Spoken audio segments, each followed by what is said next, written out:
আসসালামু আলাইকুম। অনেকদিন হলো আপনাদের মাঝে ব্লগ ভিডিও নিয়ে আসি না, সবসময় কন্টেন্ট বানাই যাই। তো আজ গরু নিয়ে বাজারে যাব।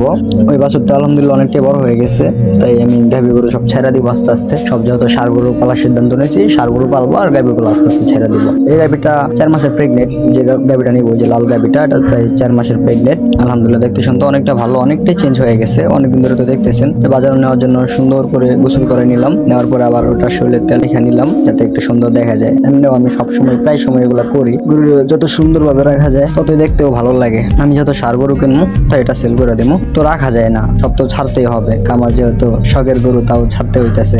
এটা আমার ফার্স্ট কিনা, আবার এটা আমি নিজের হাতেই বিক্রি করতেছি। মায়া লাগে ভাই, শখে বিক্রি করতেছি ঠিক আছে, কিন্তু তাও অনেকটা মায়া লাগে। এটার প্রতি অনেকটা মায়া জন্মায় আছে আমার অনেক, মানে এটাই আমার শুরু। এটা দিয়ে আলহামদুলিল্লাহ আমি শুরু করছি। কালোটা ছিল, এটা অনেক আগের ছিল, বাট আমার লাইফে আমি এটা দিয়ে শুরু করছি।